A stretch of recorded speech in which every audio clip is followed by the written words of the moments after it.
Me levanté, y lo sentí. Siempre me voy a dormir a las 10 de la noche, afuera, por la ventana, aún oscuro, intuí que eran entre la 1 de la mañana y las 5, lo sentí. Sentí una presencia afuera de mi cabaña, no sabría cómo describirlo, es simplemente esa corazonada cuando te levantas, tienes el cuerpo erizado, está alerta, muy alerta, miras a todos lados, los primeros segundos que estás despierto estás paralizado por una sensación de miedo, pero sabes que necesitas levantarte de la cama lo antes posible. Me levanté de la cama, tomé un hacha y salí, afuera no había nada, silencio, la oscuridad total del bosque, totalmente vacío, miré la inmensidad del bosque. Había pasado un largo tiempo desde que hablé con una persona que habría agradecido que fuera algún extraño rondando por mi cabaña. Pero no había nadie. Hasta que no pasaron ni 20 segundos hasta que hubo algo. Una luz, entre la inmensidad del bosque, pude verla. ¿Será algún auto? ¿Tal vez alguna moto? Mi cabaña no estaba tan lejos de la carretera, pero para ser la luz de un auto, este tendría que estarse acercando a gran velocidad a donde yo estoy, y entre los árboles del bosque, eso no tendría ningún sentido, tal vez estoy soñando, me dije a mí mismo. Sentí una respiración intensa, como de algún hombre que corrió un maratón y llega a la meta, sentí un calor tan intenso que en ese momento encontré difícil de describir, pero no por eso dejaba de ser menos notable cuando ya estaba acostumbrado a la frescura del bosque, que el calor era casi comparable a cuando viajé por carretera en el desierto de Nuevo México. Miré hacia lo que estaba respirando, y el miedo que sentía al inicio no era nada comparado a lo que sentía ahora. Había un perro, grande, tanto que al principio pensé que se trataba de algún lobo, pero la forma de ese animal no cuadraba con los tipos de lobos que rodaban por la zona y ni siquiera los que había estudiado, eso era lo menos importante, había una especie de luz roja que lo rodeaba, era el origen de ese calor, sentí las gotas de sudor intenso en mi rostro, lo miré por apenas segundos que se sintieron eternos, hasta que escuché una voz, una que retumbó en mi cerebro, la voz no venía de ninguna parte, la escuché en mi mente, como si tuviera un par de audífonos puestos. Entra a la cabaña, ahora. Escuché la voz, pero yo no me moví, ni un milímetro, la mirada del perro no apartó la mía, y volví a escuchar su voz. Entra a la cabaña. Otra vez, ahora con una voz más profunda, gira lentamente, hacia la cabaña, adentro, había un hombre, sentado, en el suelo, tenía 2 pedazos de pan, su ropa era reconocible, sus rasgos faciales, su cabello, sabía quién era, no había necesidad de decir su nombre en voz alta, aunque había visto su rostro incontables veces de niño, eso no lo hacía menos aterrador. Siéntate, aquí, conmigo. Y lo hice. No tengas miedo, no vamos a hacerte daño, lo que está afuera es un guardián, para ti y para mí, lo que estamos haciendo ahora, conversar, es algo prohibido. ¿Entiendes eso? Asiente con la cabeza. Y yo asentí con la cabeza. Bien, sabes quién soy yo sé quién eres tú, he visto tu vida en tus ojos siendo un tercero, he visto lo que has vivido, sentido lo que has sentido, experimentado lo que has experimentado, vivido. Empecé a temblar, el calor no desapareció, todo lo contrario, desde que entré a la cabaña no hizo más que aumentar. No tengas miedo, no voy a hacerte daño, vine solo para encomendarte una misión, una tarea. La oscuridad de la cabaña disminuyó, miré hacia la ventana, empezó a amanecer, y mientras más salía el sol, el cuerpo del hombre empezó a desvanecerse, como si solo pudiera existir en la noche. Es una tarea simple, mi niño, pero no por eso menos complicada, no puedo hacerla yo, por una promesa que hice hace cientos de años, pero que puedo encargarla a ti. Y de repente el aire se sintió denso. Quiero que mates a alguien por mí. Me tomó apenas un segundo procesar eso, quise decir algo, preguntar, negar, hacer algo, pero no hice nada, y cuando miré su rostro, por fin pude ver sus ojos con claridad, eran tristes. Lo sé cómo suena eso, sé lo que sientes, hijo mío, pero no hay nada que temer, lo que te estoy pidiendo puede sonar como algo malo, pero no lo es, tienes que confiar en mí, debes tener fe en mi plan, ahora recuerda su nombre, recuerda el nombre de la persona que tienes que asesinar, su nombre es Gravencross. Recuerda su nombre Joshua, recuerda a Gravencross. Y cuando el sol salió, todo se puso oscuro, profundamente oscuro, abrí los ojos, la cabaña se había iluminado por un sol brillante, el calor había desaparecido, al igual que el hombre y el perro, el bosque se quedó en un silencio tranquilizante, estaba en paz, pero mi mente no, para nada. Gravencross, ese nombre, se había quedado grabado en mi mente, como un tatuaje en mi cerebro, me quedé mirando la esquina de mi habitación, pensando. A este tipo yo lo conocía. Este nombre me sonaba, no tengo idea de dónde, pero me sonaba, de algún lugar, yo sé que lo había escuchado de algún lado, de eso estaba seguro. Me levanté del piso y salí de la cabaña, caminé hasta un río cercano, me lavé las manos y el rostro, miré mi reflejo en el agua. Gravencross. Yo te conozco. Caminé. No había mucho más que hacer después de algo así. Entrar a la cabaña, hervir agua para el café, sentarme a mirar la pared, todo eso lo había descartado en los primeros 5 minutos. No podía quedarme quieto. Así que tomé mis botas, me até las agujetas sin pensar, y caminé hacia la ciudad. El sendero entre la cabaña y el pueblo tomaba poco más de 40 minutos a paso normal. Yo nunca lo hacía a paso normal. Generalmente lo hacía lento, porque generalmente no había ninguna razón para apresurarse. Llevaba 3 años así, moviéndome sin prisa entre ese bosque y la civilización, entrando al pueblo solo cuando necesitaba provisiones, hablando lo menos posible, regresando antes de que alguien tuviera tiempo de hacerme una pregunta que no quisiera responder. 3 años. Había llegado a Oregón por accidente, o por lo que en ese entonces yo llamaba accidente y que ahora sospechaba que era algo más parecido al instinto de un animal herido buscando un lugar donde esconderse a morir sin molestar a nadie. Antes había vivido en Portland. Antes de Portland, en Chicago. Antes de Chicago, bueno.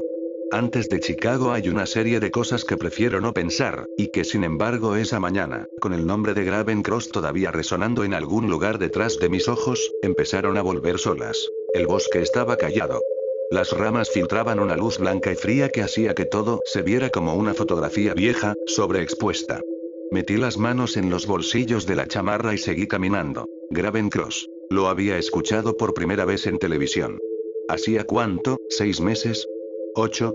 En el pueblo había un bar que yo frecuentaba los jueves, no por el alcohol, bueno, no solo por el alcohol, sino porque tenían una televisión grande y a veces pasaban partidos de béisbol, y el béisbol era una de las pocas cosas que todavía me resultaban completamente inofensivas. Una noche en lugar del béisbol había una cadena de noticias, y en la cadena de noticias había un hombre hablando desde un podio frente a una multitud enorme, y ese hombre era Gravencross. Me acordé de que no le había prestado mucha atención en ese momento. Cara de político. Sonrisa de político. El tipo de persona que sabe exactamente cómo pararse frente a una cámara para que la luz le caiga bien.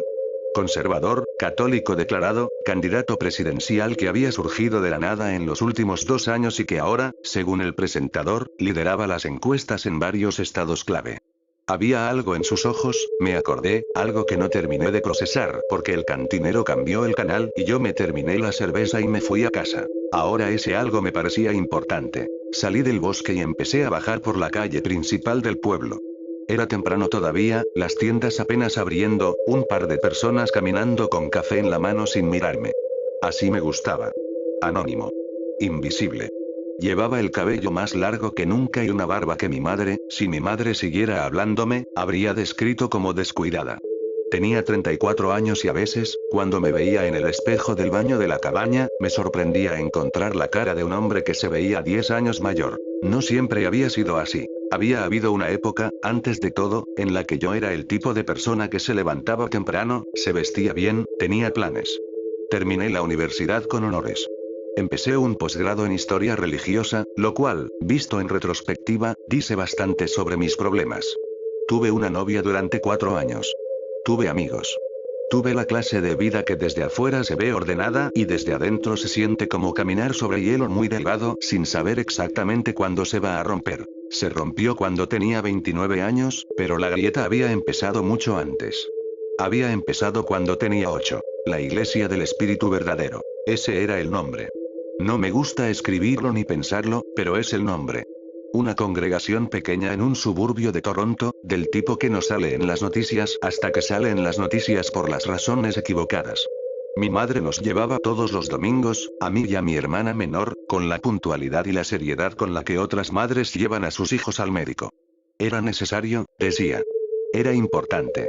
El pastor, un hombre al que voy a llamar simplemente el pastor porque su nombre no merece más espacio que ese, era carismático de la forma en que son carismáticos los hombres que han aprendido que la fe de las personas es el recurso más fácil de explotar, porque viene sin instrucciones y sin garantía de devolución. No voy a entrar en detalles. No todavía. Lo que voy a decir es que crecí con la certeza profunda, casi fisiológica, de que Dios me vigilaba. No de la forma reconfortante en que te lo enseñan en las películas, no como un padre benevolente mirando desde arriba, sino de la forma en que te vigila algo que tiene poder sobre ti y que en cualquier momento puede decidir usarlo. Crecí con miedo a Dios de la misma forma en que algunos niños crecen con miedo a la oscuridad, excepto que la oscuridad eventualmente se puede encender con un interruptor. Cuando salí de Toronto a los 18, juré que no volvía. Cumplí esa promesa. Lo que no pude cumplir fue la promesa de no cargar con todo lo que había dejado atrás. Pasé la farmacia, el supermercado pequeño donde compraba mis provisiones cada 15 días, la ferretería. Llegué al bar, cerrado a esta hora, naturalmente, y me detuve frente a la ventana. Podía ver la televisión apagada desde afuera, grande y oscura como un ojo cerrado. Gravencross. Saqué el teléfono. Era un modelo viejo, con la pantalla rayada, que usaba lo mínimo indispensable. Busqué el nombre. Los resultados aparecieron de inmediato. Fotos, artículos, entrevistas, clips de discursos. Gravencross, 62 años, senador por Texas durante 12 años, candidato presidencial por el Partido Republicano, católico practicante que había declarado públicamente que su fe guiaba cada decisión política que tomaba. Millones de seguidores. Iglesias que lo apoyaban. Un movimiento entero construido alrededor de su figura. Rostro en carteles, rostro en pantallas, rostro en todos lados. Y esos ojos. Ahora que lo veía en la pantalla pequeña de mi teléfono, con tiempo para mirarlo de verdad, entendí que era lo que no había podido procesar aquella noche en el bar. No era maldad, exactamente. No era lo que uno esperaría ver en los ojos de alguien que merece ser llamado falso profeta, si es que uno cree en esas cosas. Era otra cosa. Era convicción. La clase de convicción que no deja espacio para la duda, ni para la compasión, ni para nada que no sea ella misma. La misma mirada que tenía el pastor. Guardé el teléfono. Me quedé parado en la banqueta un momento, mirando sin ver, con el frío de la mañana metiéndose por el cuello de la chamarra. Pensé en la voz que había escuchado la noche anterior, en la cabaña, tan clara como si alguien me hubiera hablado directamente al oído. Pensé en el perro y en el calor y en los 2 pedazos de pan. Pensé que necesitaba hablar con alguien. La iglesia de Milaven no era un lugar al que yo hubiera entrado voluntariamente bajo ninguna otra circunstancia. Se llamaba Saint Brendan's, era de ladrillo rojo oscuro con una torre modesta y una campana que según los locales ya no funcionaba desde los 90. Había pasado frente a ella decenas de veces en mis visitas al pueblo sin mirarla más de 2 segundos. Era parte del paisaje, como la ferretería o el letrero oxidado del motel al final de la calle. Algo que estaba ahí y que yo procesaba con la parte del cerebro destinada a ignorar cosas. Pero hoy me detuve frente a ella. No supe exactamente por qué. O sí lo supe y no quise admitirlo. Llevaba 3 horas caminando con el nombre de Gravencross rebotando en mi cabeza, y en algún punto entre el kilómetro 7 y el supermercado donde compré las provisiones, había tomado una decisión que mi parte racional todavía estaba intentando desacreditar. Necesitaba hablar con alguien. No con un psicólogo, eso implicaba una conversación que no estaba listo para tener.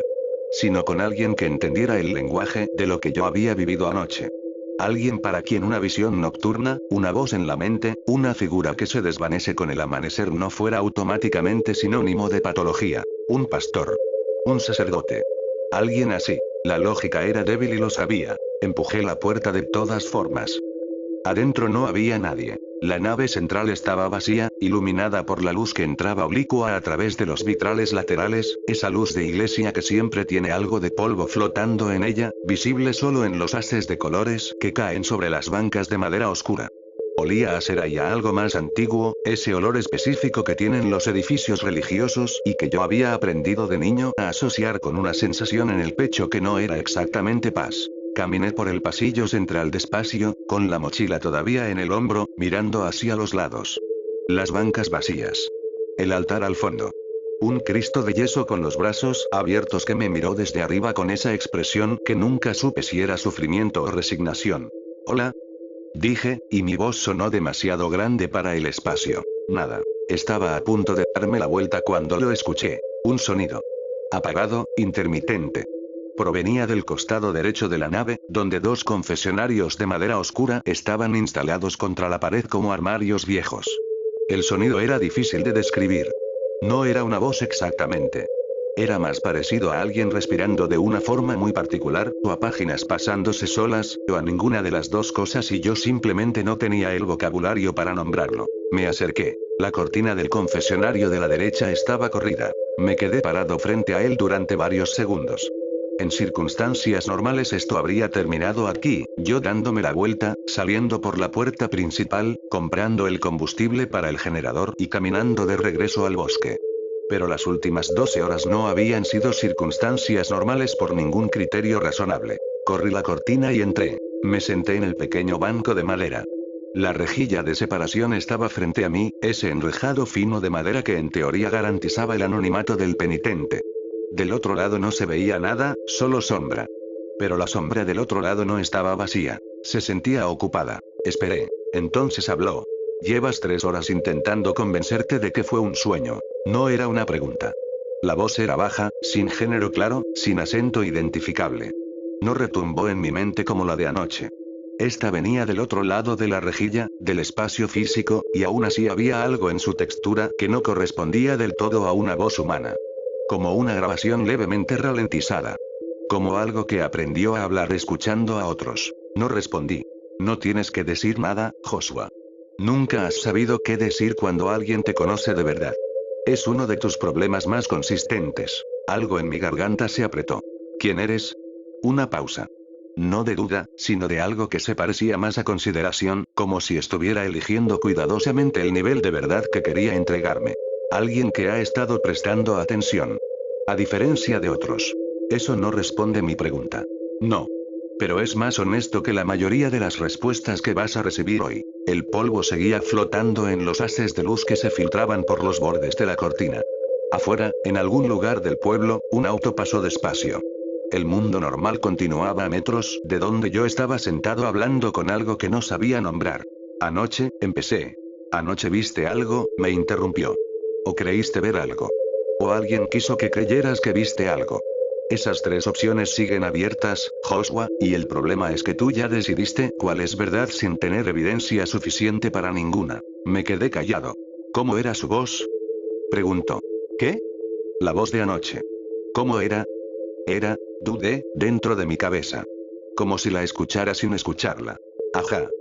Algo en el tono de esa sílaba me incomodó profundamente.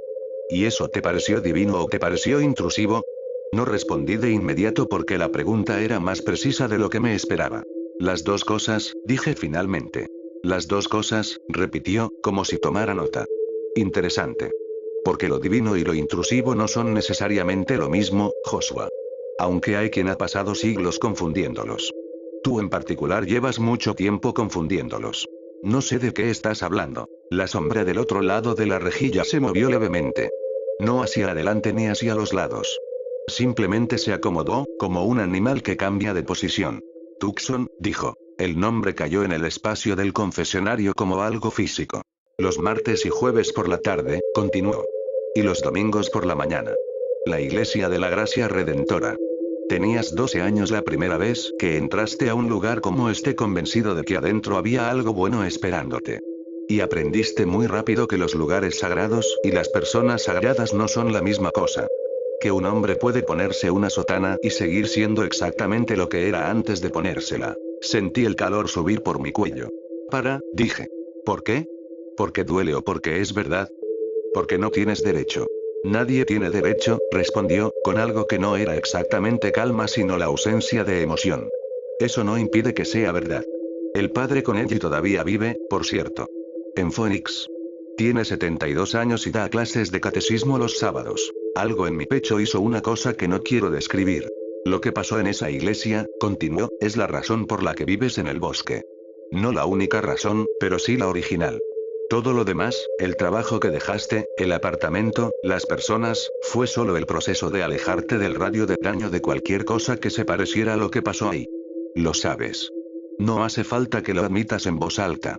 ¿Qué quieres de mí? Pregunté. Mi voz sonó más pequeña de lo que quería. Yo no quiero nada de ti. Ese es precisamente el punto. Anoche alguien sí quería algo. Una tarea, creo que fue la palabra. Una misión. Y tú estás aquí, en una iglesia a la que no habrías entrado por ninguna razón ordinaria, buscando a alguien que te confirme que lo que viste era real y que lo que te pidieron era legítimo. Estoy buscando a alguien que me ayude a entender qué pasó. No. Estás buscando permiso. Dijo él. Y eso me parece el problema más urgente de toda esta situación. El banco de madera crujió levemente bajo mi peso cuando me moví. Lo que te visitó anoche, dijo, con un cuidado en la elección de las palabras que no pasé por alto, se identificó de una manera muy específica. Te mostró una imagen que tú reconociste. Una cara familiar, una ropa familiar, una narrativa que tu cerebro ya tenía archivada desde la infancia. Y luego te dio una instrucción que requiere que mates a un ser humano. Me dijo que no era algo malo. Sí. Eso es exactamente lo que diría. El silencio que siguió fue distinto a los anteriores. Más denso. ¿Me estás diciendo que era el diablo? Pregunté. Te estoy preguntando por qué estás tan seguro de que no lo era. Me recosté levemente contra la pared del confesionario. La madera era fría a través de la tela de mi camisa. Porque lo vi, dije. Lo sentí. Joshua. La voz bajó otro tono. Llevas 20 años sin entrar a una iglesia. Tienes una relación con la fe que es esencialmente una cicatriz. Y anoche, en el momento más vulnerable, dormido, solo, en un bosque donde no hay nadie que pueda verificar nada, alguien se te apareció usando la imagen más poderosa de tu infancia y te pidió que hicieras algo que ningún sistema legal, moral o religioso considera aceptable. Y tu primera reacción no fue dudar de la fuente. Fue dudar de ti mismo. No respondí porque no tenía respuesta. Gravencross, dije finalmente, casi para mí mismo. Sí. ¿Lo conoces? Otra de esas pausas calculadas. Conozco a todos los que importan en este momento. Y a muchos que creen que importan y no importan todavía. Gravencross es un hombre, Joshua. Un hombre con ambiciones específicas y métodos específicos y un talento genuino para convencer a las personas de que sus intereses y los de él son la misma cosa. Pero sigue siendo un hombre. Eso no me dice si debo, no voy a decirte qué debes hacer, interrumpió. No es lo que hago. Solo vine a asegurarme de que cuando tomes esa decisión, la tomes sabiendo que la pregunta correcta no es, ¿era Jesús o era el diablo? La pregunta correcta es más simple y más difícil al mismo tiempo. Se levantó. Lo supe por el sonido, por el pequeño desplazamiento de la sombra detrás de la rejilla. ¿Cuál es la pregunta? Dije. Se detuvo. ¿Por qué tú? Dijo él. La cortina del otro lado se movió y no escuché pasos alejarse. Simplemente no había nadie más, y yo me quedé sentado en el confesionario durante un tiempo que no me di, mirando la rejilla de madera, con el nombre Gravencross escrito en algún lugar dentro de mi cabeza y la voz de algo que no supe nombrar, haciéndome una pregunta que no sabía cómo responder. ¿Por qué tú? Afuera, las campanas que no funcionaban desde los 90 sonaron 3 veces. Y después, silencio.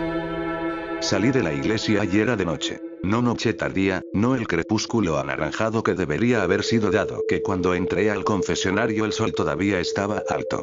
Noche completa, cerrada, sin luna visible, como si alguien hubiera saltado 6 horas del día sin avisarle al mundo.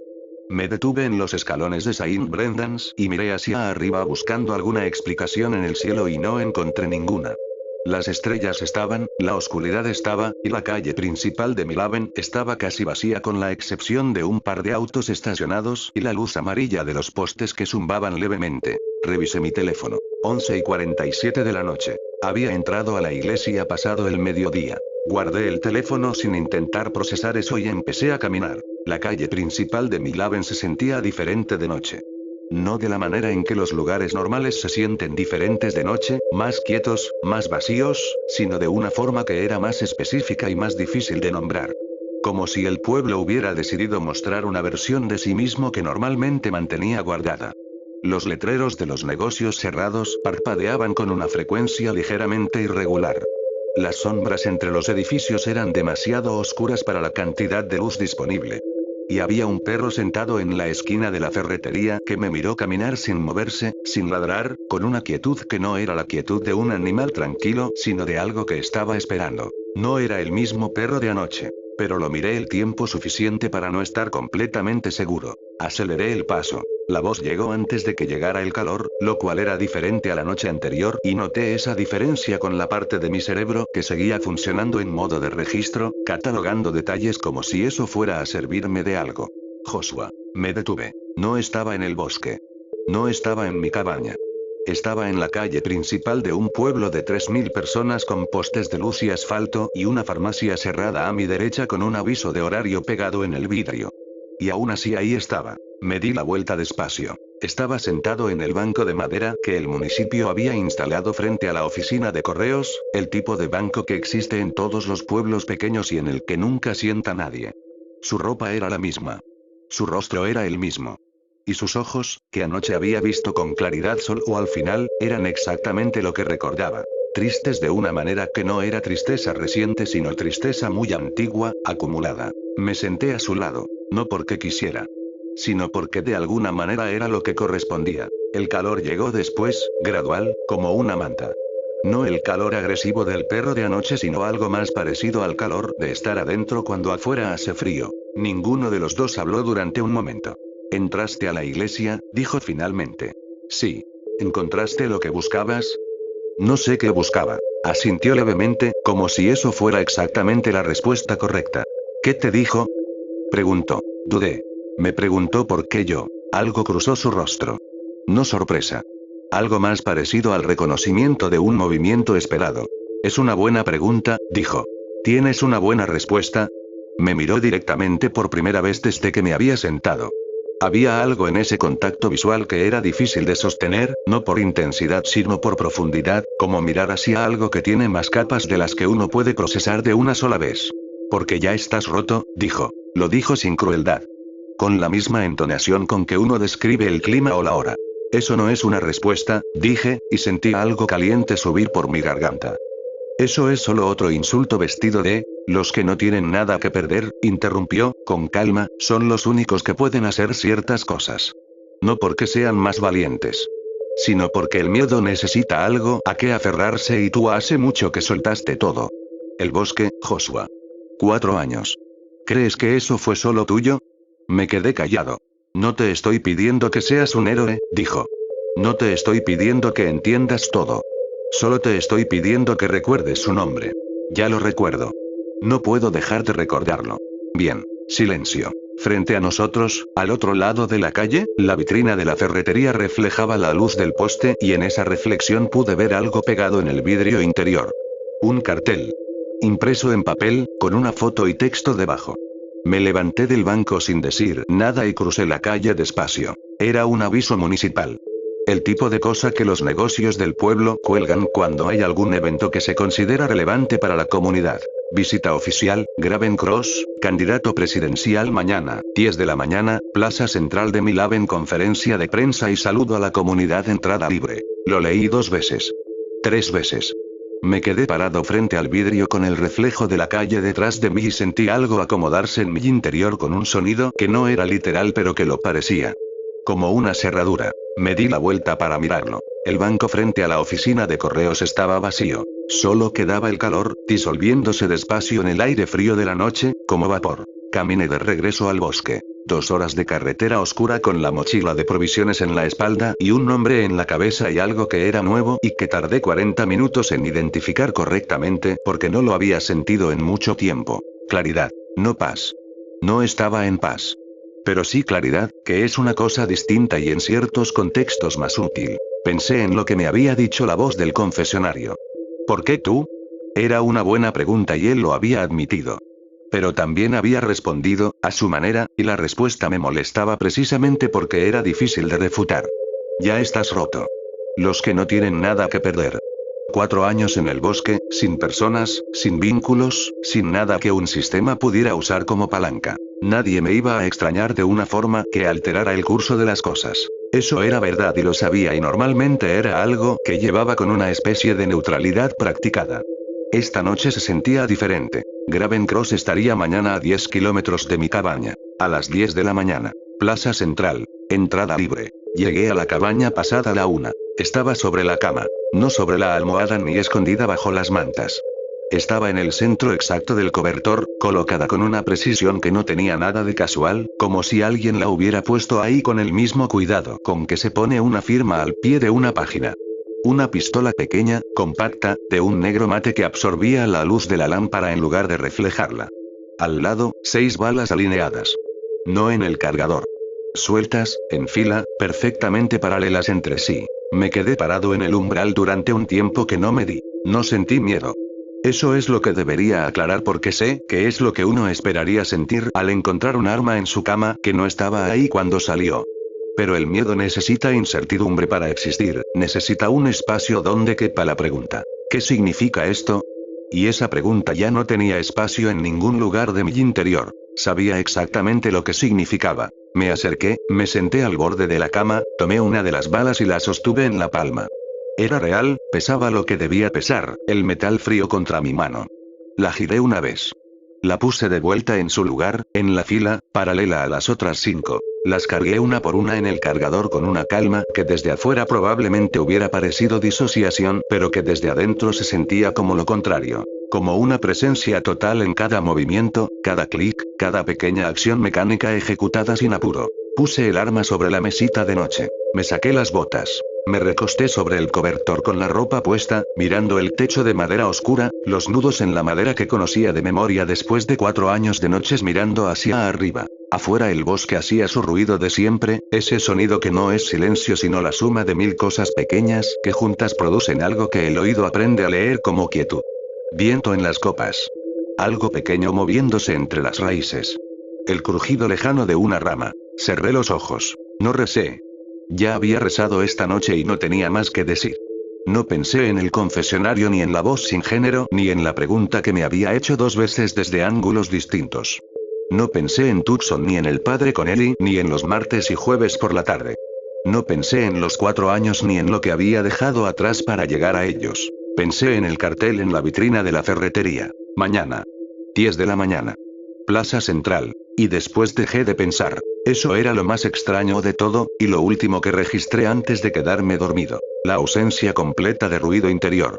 Sin duda, sin miedo, sin la conversación circular que había vivido en mi cabeza durante casi toda mi vida adulta y que yo había llegado a asumir como permanente, como una condición del ser Joshua y no como algo que pudiera simplemente detenerse. Pero se había detenido. Dormí de un tirón, profundo y sin sueños, como no dormía desde niño. Como duerme alguien que ya tomó su decisión y no le queda nada más que tomar. El despertador que nunca usaba sonó a las 8:30. No recuerdo haberlo puesto. Me levanté sin pensar, fui al baño, me lavé la cara con agua fría.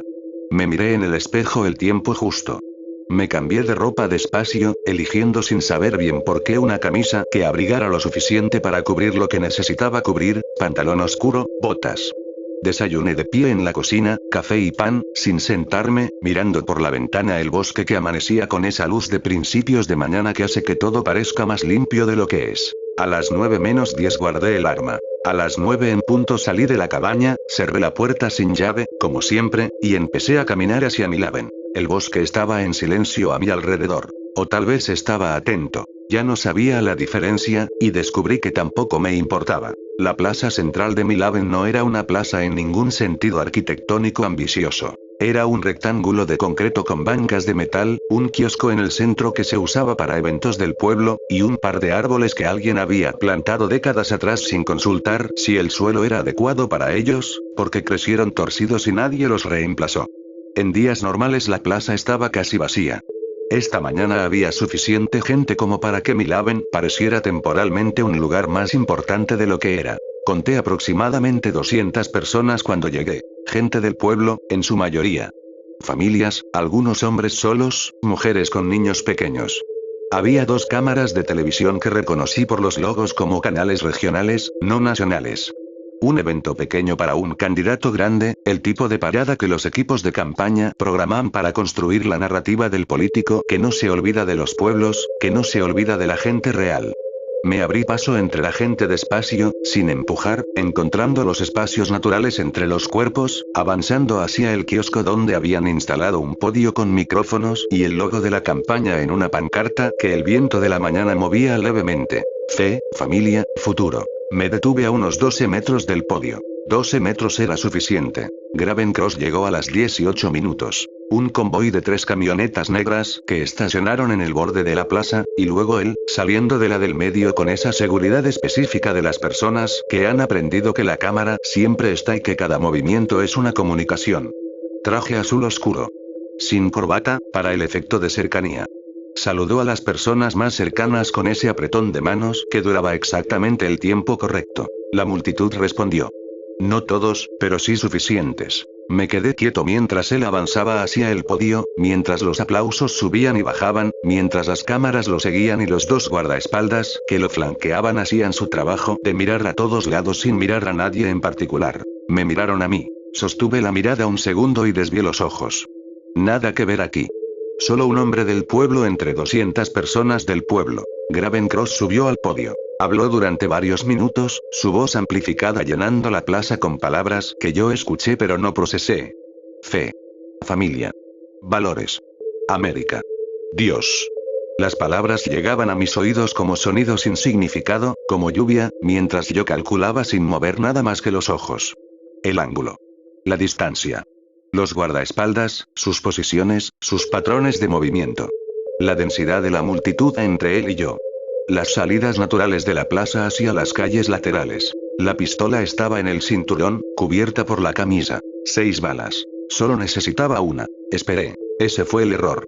No el único, pero sí el primero. Esperé porque quería el momento correcto, porque entre la multitud del ángulo no era limpio y había niños y no quería, no podía, y mientras esperaba los guardaespaldas rotaron y el que había estado a mi izquierda estaba ahora más cerca de lo que debería y la ventana que había calculado empezó a cerrarse con la lentitud suficiente como para que yo lo viera suceder y no pudiera hacer nada al respecto. Gravencross terminó su discurso. Aplausos. Empezó a bajar del podio para el saludo a la comunidad, el apretón de manos recorriendo la multitud, y yo supe que era ahora o no era, y metí la mano bajo la camisa. Fue el guardia de la derecha. No sé cómo me vio.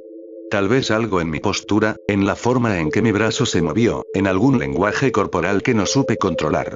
No importa cómo. Lo que importa es que me vio antes de que yo tuviera el arma fuera y gritó algo que no escuché con claridad porque en ese momento la multitud a mi alrededor ya estaba moviéndose, el caos de las 200 personas que no saben qué está pasando pero saben que algo está pasando, y alguien me empujó desde la izquierda y perdí medio segundo y cuando tuve el arma afuera el guardaespaldas ya estaba encima de mí. Me tiró al suelo con un peso que fue total y definitivo. La pistola se fue de mi mano. Mi cara contra el concreto frío de la plaza. A través de la maraña de piernas y el ruido ensordecedor de la multitud dispersándose pude ver, al nivel del suelo, los zapatos de Gravencross mientras lo alejaban rápido hacia las camionetas.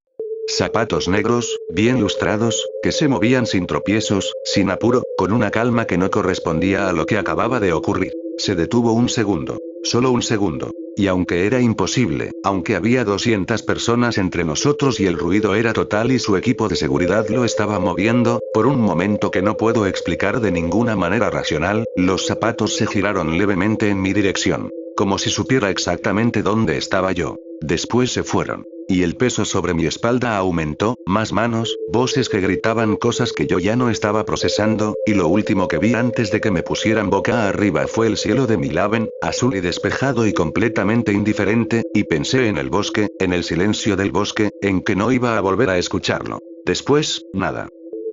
El diagnóstico oficial fue psicosis disociativa con delirios de contenido religioso. Lo leyó una psiquiatra de voz tranquila en algún punto de los primeros días, cuando yo todavía estaba suficientemente medicado como para que el mundo tuviera bordes suaves.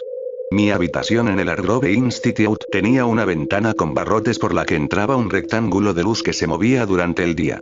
Aprendí a leer la hora en ese rectángulo.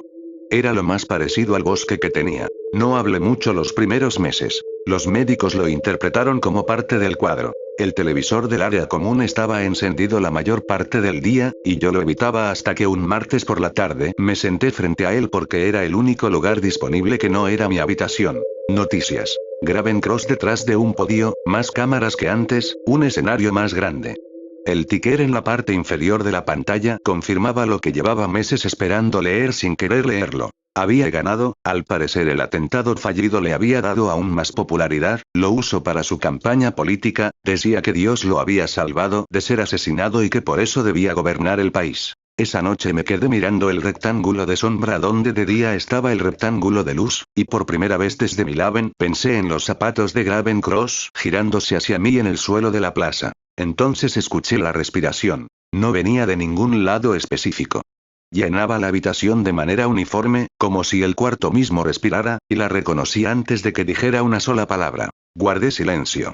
La voz también guardó silencio durante un momento. Y después se rió. No era una risa dramática ni maliciosa en el sentido que uno esperaría. Era algo peor. Era una risa genuina, tranquila, afectuosa, como la de alguien que acaba de escuchar el remate de un chiste que conocía desde el principio. Breve, suave, y completamente a sus anchas en la oscuridad de mi habitación. 12 metros, dijo finalmente. Tenías 12 metros, Joshua. No respondí. Todo ese silencio, continuó. 4 años en el bosque. Las balas alineadas en la cama. La claridad, ¿recuerdas? Me pregunto qué se siente tener tanta claridad y fallar de todas formas. Vete, dije. Ya me voy, respondió, sin apuro, como si la petición le pareciera razonable pero no urgente. Solo quería estar aquí esta noche. Para esto, algo en mi garganta se cerró. ¿Quién eres?, dije, y no era una pregunta, era otra cosa, era lo último que me quedaba. La voz no respondió de inmediato. Escuché algo que podría haber sido movimiento en la oscuridad, o podría haber sido nada. Alguien, dijo finalmente, otra pieza en el tablero divino. Y se fue, no con un sonido ni con un cambio en el aire. Simplemente dejó de estar, como siempre, y la habitación quedó en el silencio ordinario y sin capas de una habitación de hospital, y yo me quedé con los ojos abiertos en la oscuridad pensando en la pregunta del confesionario. ¿Por qué tú? Ahora tenía la respuesta. No me habían elegido para detener nada. Me habían elegido para fallar. Me di la vuelta en la cama, cerré los ojos, y en el silencio del Grove Institute, sin bosque y sin estrellas, recé por última vez. No recé por el mundo, ya está condenado, recé porque extrañaba al bosque. Después de todo, si tenía algo que perder.